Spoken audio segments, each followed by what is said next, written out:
नमस्कार दोस्तों, आप सबों का स्वागत है। बिहार बोर्ड मैट्रिक परीक्षा के लिए हिंदी का अति महत्वपूर्ण ऑब्जेक्टिव प्रश्न। दोस्तों, यह सही प्रश्न पूछे गए हैं और पूछे जाएंगे। बिल्कुल ऐसे ही प्रश्न हर बार पूछे गए हैं और हर साल पूछे जाते हैं। तो देखिए, पहला प्रश्न है आपका कि विष के दांत कहानी का प्रमुख पात्र कौन है। यानी विष के दांत का जो मुख्य कहानी में व्यक्ति था वह कौन था। तो इस प्रश्न का अगर आप सी सोचे हैं तो बिल्कुल सही सोचे थे, खोखा। विष के दांत कहानी का प्रमुख पात्र कौन थे? खोखा। ऑप्शन नंबर सी बिल्कुल सही है।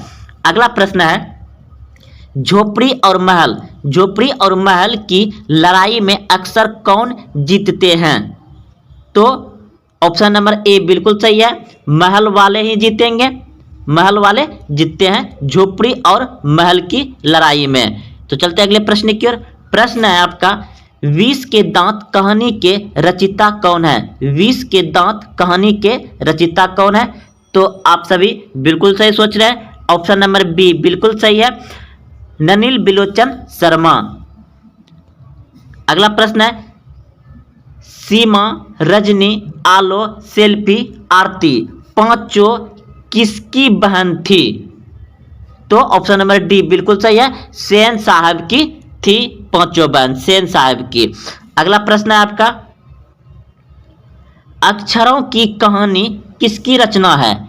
अक्षरों की कहानी किसकी रचना है? तो गुणकर मूलों का। ऑप्शन नंबर बी बिल्कुल सही है। यह प्रश्न भी देखिए 2020 में पूछा गया है। अक्षरों की कहानी किसकी रचना है? गुणकर मूलों का। ऑप्शन नंबर बी सही है। अगला प्रश्न है, नागरी लिपि पाठ साहित्य की कौन विधा है? नागरी लिपि पाठ की साहित्य कौन विधा है? तो इस प्रश्न का उत्तर हो जाएगा आपका ऑप्शन नंबर ए बिल्कुल सही है, निबंध। अगला प्रश्न है आपका कि रामायण की रचना किस भाषा में हुई? रामायण की रचना किस भाषा में हुई? तो इस प्रश्न का उत्तर हो जाएगा आपका ऑप्शन ए बिल्कुल सही सोचे थे, संस्कृत भाषा में। अगला प्रश्न है कि नागरी लिपि शीर्षक पाठ साहित्य की कौन विधा है? तो इस प्रश्न का उत्तर हो जाएगा आपका ऑप्शन नंबर बी बिल्कुल सही है, निबंध। नागरी लिपि क्या है? निबंध है। अगला प्रश्न है आपका कि तमिल, मलयालम, तेलुगु, कन्नड़ भाषाएं हैं। तो इस प्रश्न का उत्तर हो जाएगा आपका दक्षिण भारत की भाषाएं। ये दक्षिण भारत की भाषाएं हैं, तमिल, मलयालम, तेलुगु, कन्नड़। ये सभी भाषा दक्षिण भारत में बोले जाते हैं, जिसे आप सब साउथ मूवी के नाम से जानते हैं। अगले प्रश्न है कि निबंध के लेखक है। निबंध के लेखक है। तो इस प्रश्न का उत्तर हो जाएगा आपका गुणकर मूलो। अगला प्रश्न है, वेतमा दान पत्र किस समय का है? तो इस प्रश्न का उत्तर हो जाएगा आपका ऑप्शन नंबर ए बिल्कुल सही है, 1020 ईस्वी। ऑप्शन नंबर ए सही है। प्रश्न है, हिंदी लिखी जाती है। हिंदी लिखी जाती है। तो हिंदी लिखी जाती है देवनागरी लिपि में। ऑप्शन नंबर ए बिल्कुल सही है, हिंदी लिखी जाती है देवनागरी लिपि में। अगला, बहादुर अपने घर से क्यों भागा था? बहादुर अपने घर से क्यों भागा था? तो इस प्रश्न का उत्तर हो जाएगा ऑप्शन नंबर सी बिल्कुल सही है, मां की मार के कारण। मां की मार के कारण बहादुर अपने घर से भागा था। अगला प्रश्न है आपका कि अमरकांत लिखित कहानी का नाम है। अमरकांत लिखित कहानी का नाम है। तो इस प्रश्न का उत्तर हो जाएगा आपका ऑप्शन नंबर डी बिल्कुल सही है, बहादुर। अगला प्रश्न है, बहादुर का बाप कहाँ मारा गया था? बहादुर का बाप कहाँ मारा गया था? तो ऑप्शन नंबर ए बिल्कुल सही है, युद्ध में। बहादुर का बाप कहाँ मारा गया था? युद्ध में। अगला प्रश्न है, बहादुर से मार खाकर भैंस भागी भागी किसके पास चली गई? बहादुर से मार खाकर भैंस भागी भागी किसके पास चली गई? तो इस प्रश्न का उत्तर होगा आपका ऑप्शन नंबर बी बिल्कुल सही है, मां के पास। ऑप्शन नंबर बी सही है, मां के पास चली गई। प्रश्न है, बहादुर को लेखक के घर कौन लाया था? बहादुर को लेखक के घर कौन लाया था? तो ऑप्शन नंबर बी बिल्कुल सही है, लेखक का साला। अगला प्रश्न है, बहादुर पर कितने रुपए की चोरी का इल्जाम लगाया था? बहादुर पर कितने रुपए की चोरी का इल्जाम लगाया था? तो इस प्रश्न का उत्तर हो जाएगा आपका ऑप्शन नंबर बी बिल्कुल सही है, 11 रुपए की। अगला प्रश्न है, बहादुर लेखक के घर से अचानक क्यों चला गया? बहादुर लेखक के घर से अचानक क्यों चला गया? तो इस प्रश्न का उत्तर हो जाएगा आपका ऑप्शन नंबर सी बिल्कुल सही है, स्वयं के प्रति लेखक तथा उसके घर वालों के व्यवहार में आए परिवर्तन के कारण। ऑप्शन नंबर सी सही है। अगला प्रश्न है आपका, लेखक के रिश्तेदार ने बहादुर पर क्या आरोप लगाया? लेखक के रिश्तेदार ने बहादुर पर क्या आरोप लगाया? तो इस प्रश्न का उत्तर हो जाएगा ऑप्शन नंबर ए बिल्कुल सही है, पैसे चुराने का, पैसे चुराने का। अगला प्रश्न है, बहादुर का पूरा नाम क्या है? बहादुर का पूरा नाम क्या है? तो ऑप्शन नंबर ए बिल्कुल सही है, दिल बहादुर। दिल बहादुर, बहादुर का नाम पूरा नाम क्या था? दिल बहादुर। अगला प्रश्न है, कहानी है, कहानी है। तो इस प्रश्न का उत्तर हो जाएगा आपका ऑप्शन नंबर बी बिल्कुल सही है, बहादुर। कहानी है बहादुर। और हिंदी के शतक कथाकार अमरकांत का जन्म कब और कहाँ हुआ? तो अमरकांत का जन्म कहाँ और कब हुआ? तो इस प्रश्न का उत्तर हो जाएगा आपका ऑप्शन नंबर सी बिल्कुल सही है, 1925 में नगारा बलिया उत्तर प्रदेश। प्रश्न है, वानर सेना नामक एक बाल उपन्यास किसने लिखा है? वानर सेना नामक एक बाल उपन्यास किसने लिखा है? तो इस प्रश्न का उत्तर हो जाएगा आपका ऑप्शन नंबर डी बिल्कुल सही है, अमरकांत ने लिखा है। प्रश्न है आपका, नाखून क्यों बढ़ते हैं? नाखून क्यों बढ़ते हैं? हिंदी की कौन विधा है? तो इस प्रश्न का उत्तर हो जाएगा आपका ऑप्शन नंबर ए बिल्कुल सही है, ललित निबंध है। नाखून क्यों बढ़ते हैं? ललित निबंध है, ललित निबंध है, ललित निबंध है। नाखून क्यों बढ़ते हैं? नाखून क्यों बढ़ते हैं? अगला प्रश्न है, हजारी प्रसाद द्विवेदी द्वारा रचिता पाठ है। हजारी प्रसाद द्विवेदी द्वारा रचिता पाठ है। तो नाखून क्यों बढ़ते हैं? नाखून क्यों बढ़ते हैं किसने लिखा है? हजारी प्रसाद द्विवेदी द्वारा लिखा गया है। अगला प्रश्न है, नाखून प्रतीक है। नाखून प्रतीक है। तो ऑप्शन नंबर ए बिल्कुल सही है, पाशविक वृत्त का है कि मछली शीर्षक पाठ के लेखक कौन है? मछली शीर्षक पाठ के लेखक कौन है?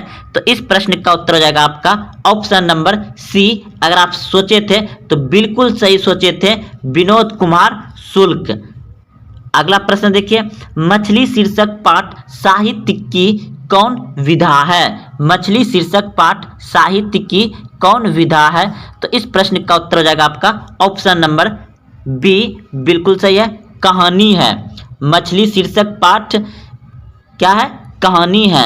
अगला प्रश्न है, मछली लेकर कौन भाग गया था? मछली लेकर कौन भाग गया था? तो इस प्रश्न का उत्तर हो जाएगा आपका ऑप्शन नंबर बी बिल्कुल सही है, शांतु। अगला प्रश्न है, मछली शीर्षक कहानी में दीदी के प्रेमी का क्या नाम था? तो इस प्रश्न का उत्तर हो जाएगा आपका ऑप्शन नंबर ए बिल्कुल सही है, शांतु। अगला प्रश्न है, मछली के लिए मसाला कौन पीस रही थी? मछली के लिए मसाला कौन पीस रही थी? तो माँ। ऑप्शन नंबर डी सही है। विनोद कुमार शुक्ल किस कृषि विश्वविद्यालय में एसोसिएट प्रोफेसर थे? तो इस प्रश्न का उत्तर हो जाएगा आपका ऑप्शन नंबर सी बिल्कुल सही है कि विनोद कुमार शुक्ल इंदिरा गांधी विश्वविद्यालय के प्रोफेसर थे। अगला प्रश्न है, पेड़ पर कमरा किसकी रचना है? पेड़ पर कमरा किसकी रचना है? तो विनोद कुमार शुक्ल की रचना है पेड़ पर कमरा। अगला प्रश्न है मछली कहानी में किस वर्ग का चित्रण है? मछली कहानी में किस वर्ग का चित्रण है? तो इस प्रश्न का उत्तर हो जाएगा आपका ऑप्शन नंबर सी, बिल्कुल सही है, निम्न मध्य वर्गीय परिवार, निम्न मध्य वर्गीय परिवार। अगला प्रश्न है लेखक को मछली खाने से किसने मना किया? लेखक को मछली खाने से किसने मना किया? तो इस प्रश्न का उत्तर हो जाएगा आपका ऑप्शन नंबर बी, बिल्कुल सही है, मां ने। अगला प्रश्न है लेखक के घर में मछली कौन खाता था? लेखक के घर में मछली कौन खाता था? तो इस प्रश्न का उत्तर हो जाएगा आपका ऑप्शन नंबर बी, बिल्कुल सही है, पिता। प्रश्न है लेखक अपने पिता से क्या मांगना चाहता था? लेखक अपने पिता से क्या मांगना चाहता था? मछली, ऑप्शन नंबर डी सही है। अगला प्रश्न है विनोद कुमार शुक्ल का जन्म कब हुआ था? विनोद कुमार शुक्ल का जन्म कब हुआ था? तो इस प्रश्न का उत्तर हो जाएगा आपका ऑप्शन नंबर डी, बिल्कुल सही है, 1 जनवरी 1937। अगला प्रश्न है आपका विनोद कुमार शुक्ल को साहित्य अकादमी पुरस्कार किस वर्ष मिला? विनोद कुमार शुक्ल को साहित्य अकादमी पुरस्कार किस वर्ष मिला? तो 1990 में, ऑप्शन नंबर ए बिल्कुल सही है। अगला प्रश्न है खरीदे गए मछली में कितनी मछली जिंदा थी? खरीदे गए मछली में कितनी मछली जिंदा थी? तो इस प्रश्न का उत्तर हो जाएगा आपका ऑप्शन नंबर बी, बिल्कुल सही है, 2। अगला प्रश्न है पिताजी किससे नाराज थे? पिताजी किससे नाराज थे? तो इस प्रश्न का उत्तर हो जाएगा आपका ऑप्शन नंबर डी, बिल्कुल सही है, नरेन। अगला प्रश्न है बाजार से कितनी मछलियां खरीदी गई थी? बाजार से कितनी मछलियां खरीदी गई थी? तो इस प्रश्न का उत्तर हो जाएगा आपका ऑप्शन नंबर सी, बिल्कुल सही है, 3। अगला प्रश्न है कहानी संग्रह महाविद्यालय से पाठ्य पुस्तक में ली गई कहानी कौन सी है? तो इस प्रश्न का उत्तर हो जाएगा आपका ऑप्शन नंबर डी, बिल्कुल सही है, मछली। शांतु किस कहानी का पात्र है? शांतु किस कहानी का पात्र है? तो मछली, ऑप्शन नंबर डी बिल्कुल सही है।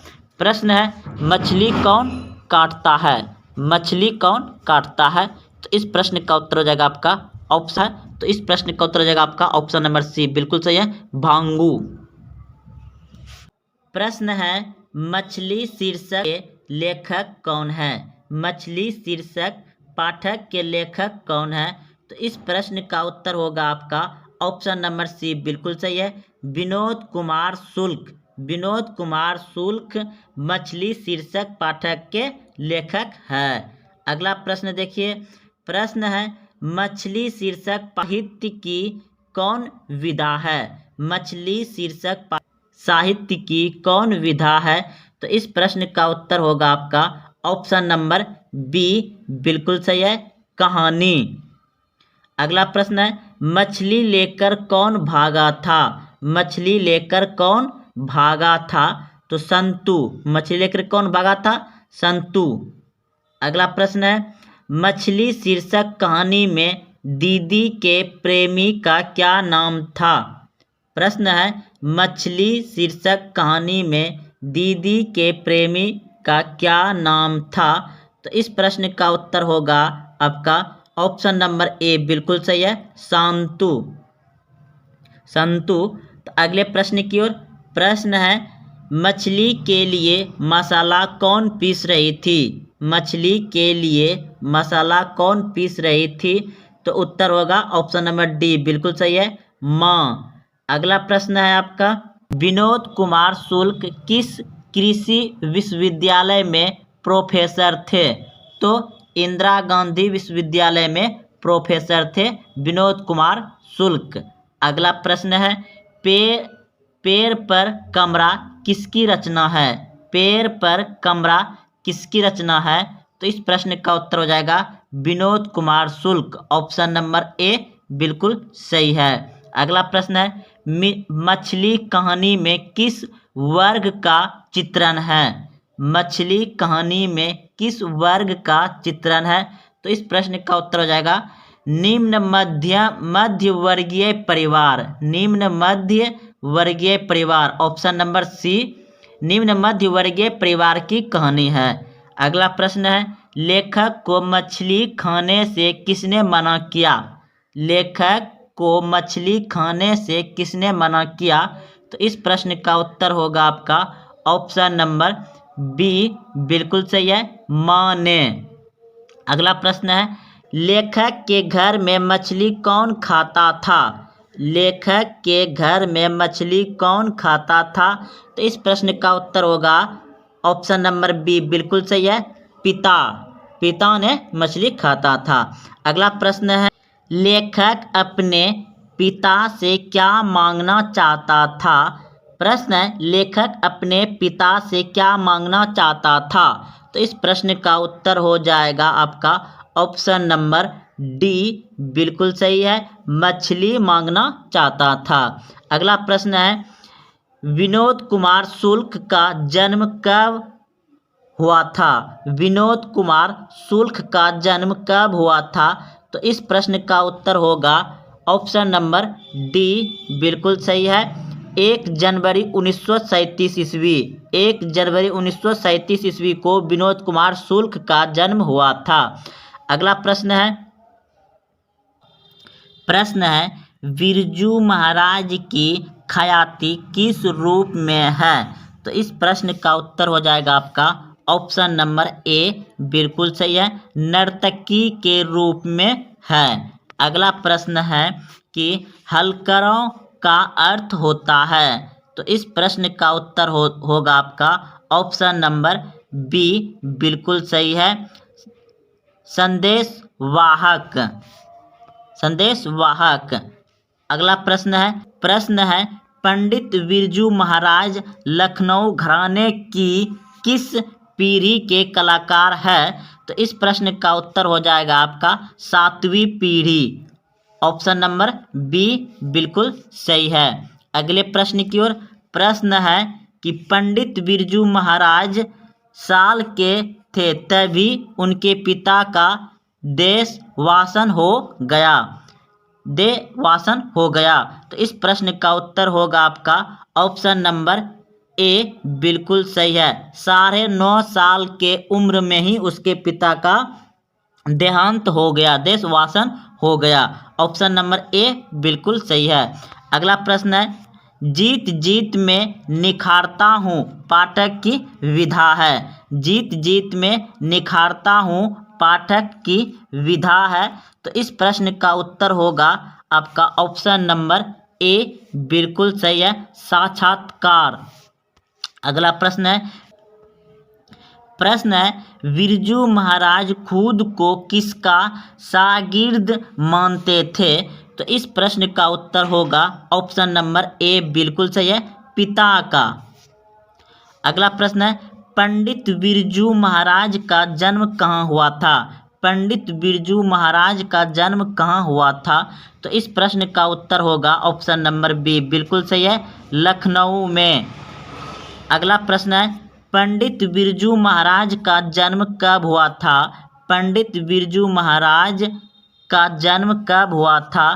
तो इस प्रश्न का उत्तर होगा 4 फरवरी 1938 ईस्वी में। 4 फरवरी 1938 ईस्वी में हुआ था। अगला प्रश्न है, बिरजू महाराज कौन सा वाद्य यंत्र बजाते थे? बिरजू महाराज कौन सा वाद्य यंत्र बजाते थे? तो इस प्रश्न का उत्तर होगा उपयुक्त सभी बजाते थे, सितार बजाते थे, गिटार बजाते थे, हारमोनियम बजाते थे। उपयुक्त सभी, ऑप्शन नंबर डी सही है, उपयुक्त सभी। अगला प्रश्न है, शंभू महाराज बिरजू महाराज के कौन थे? शंभू महाराज बिरजू महाराज के कौन थे? तो इस प्रश्न का उत्तर होगा आपका ऑप्शन नंबर बी, बिल्कुल सही है, चाचा। अगला प्रश्न है, पंडित बिरजू महाराज का संबंध किस नृत्य से है? पंडित बिरजू महाराज का संबंध किस नृत्य से है? तो इस प्रश्न का उत्तर होगा आपका ऑप्शन नंबर सी, बिल्कुल सही है, कथक से। ऑप्शन नंबर सी कैथेक्स से है। अगला प्रश्न है, नृत्य की शिक्षा के लिए पहले पहल बिरजू महाराज किस संस्था से जुड़े थे। नृत्य की शिक्षा के लिए पहले पहल बिरजू महाराज किस संस्था से जुड़े थे। तो इस प्रश्न का उत्तर होगा आपका ऑप्शन नंबर बी बिल्कुल सही है, हिंदुस्तानी डांस म्यूजिक दिल्ली। हिंदुस्तानी डांस म्यूजिक दिल्ली से जुड़े थे डांस के लिए। अगला प्रश्न है, बिरजू महाराज अपना सबसे बड़ा जज किसे मानते थे। बिरजू महाराज अपना सबसे बड़ा जज किसे मानते थे। तो इस प्रश्न का उत्तर होगा आपका ऑप्शन नंबर सी बिल्कुल सही है, अम्मा को। चलते अगले प्रश्न की। पहला प्रश्न है, मेरे बिना तुम प्रभु पाठ के लेखक है। मेरे बिना तुम प्रभु के पाठ का लेखक कौन है।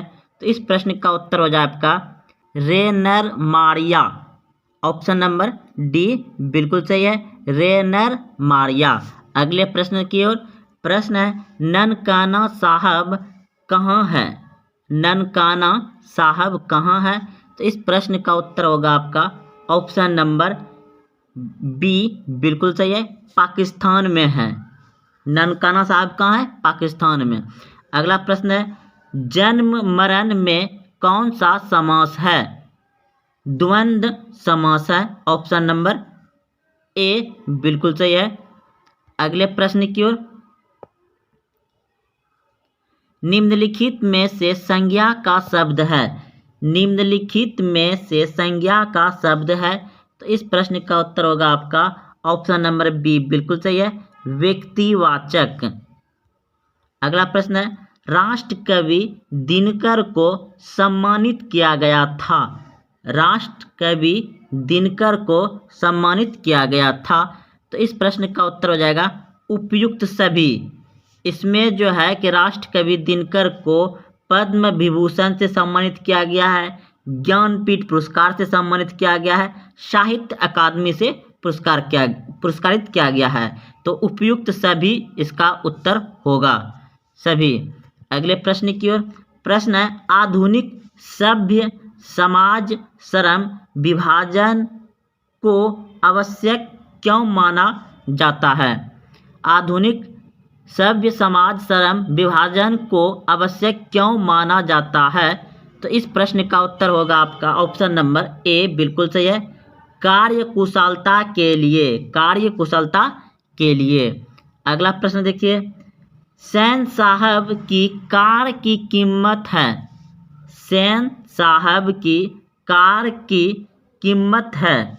तो सेन साहब की जो कार है उसका कीमत क्या है। तो इस प्रश्न का उत्तर हो जाएगा आपका ऑप्शन नंबर ए बिल्कुल सही है, 7,500 रुपये। 7,500। अगला प्रश्न है, भारत से हम क्या सीखे पाठ गद्य की कौन सी विधा है। भारत से हम क्या सीखे पाठ गद्य की कौन सी विधा है। तो इस प्रश्न का उत्तर हो जाएगा आपका ऑप्शन नंबर ए बिल्कुल सही है, भाषण। अगले प्रश्न की ओर। प्रश्न है आपका कि मुहावरा है और मुहावरे से भी प्रश्न पूछे जाते हैं। एक दो प्रश्न मुहावरा से पूछा जाता है। तो ये सभी मुहावरा प्रश्न पूछे गए हैं।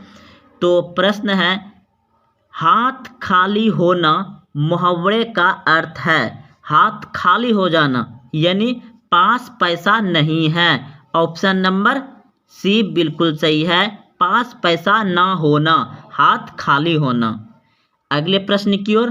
प्रश्न है, कमर कसना मुहावरे का अर्थ है। कमर कसना मुहावरे का अर्थ है तो तैयार होना। ऑप्शन नंबर बी बिल्कुल सही है, कमर कसना मुहावरे का अर्थ है तैयार होना। अगला प्रश्न देखिए। प्रश्न है कि हाथ साफ करना मुहावरे का अर्थ क्या है। हाथ साफ करना मुहावरे का अर्थ क्या है। तो ऑप्शन नंबर सी बिल्कुल सही है, हाथ साफ करना यानी चोरी करना। हाथ साफ करना यानी चोरी करना। ऑप्शन नंबर सी बिल्कुल सही है। अगला प्रश्न है, अकल पर पत्थर पड़ना अकल पर पत्थर पड़ना मुहावरे का सही अर्थ क्या है? तो इस प्रश्न का उत्तर हो जाएगा आपका ऑप्शन नंबर डी, बिल्कुल सही है, बुद्धि भ्रष्ट होना, बुद्धि भ्रष्ट होना। चलते हैं अगले प्रश्न की ओर।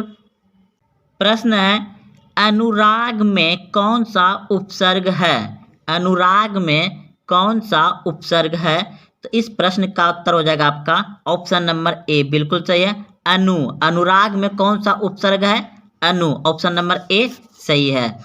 अगला प्रश्न है कि पराजय, पराजय में कौन सा उपसर्ग है? पराजय में कौन सा उपसर्ग है? तो इस प्रश्न का उत्तर होगा आपका ऑप्शन नंबर बी, बिल्कुल सही है, पाड़ा, परा का पाड़ा। अगला प्रश्न है, परिश्रम में कौन उपसर्ग है? परिश्रम में कौन उपसर्ग है? तो इस प्रश्न का उत्तर होगा आपका ऑप्शन नंबर ए, बिल्कुल सही है, परी, परी, परी। अगला प्रश्न है, अवकाश शब्द में उपसर्ग है, अवकाश शब्द में उपसर्ग है। तो इस प्रश्न का उत्तर होगा आपका ऑप्शन नंबर बी, बिल्कुल सही है, अब, ओ वो, अब। अगला प्रश्न देखिए, निर्जनन में कौन सा उपसर्ग है? तो इस प्रश्न का उत्तर हो जाएगा आपका ऑप्शन नंबर बी, बिल्कुल सही है, निरन। अगला प्रश्न है, निस्तेज में कौन सा उपसर्ग है? तो इस प्रश्न का उत्तर होगा आपका ऑप्शन नंबर सी, बिल्कुल सही है, निस। अगला प्रश्न है, अधर्म में कौन सा उपसर्ग है? तो इस प्रश्न का उत्तर होगा आपका ऑप्शन नंबर ए, बिल्कुल सही है, ओ। अगला प्रश्न है, अनुज शब्द में उपसर्ग है, अनुज शब्द में उपसर्ग है। तो इस प्रश्न का उत्तर होगा आपका ऑप्शन नंबर बी, बिल्कुल सही है,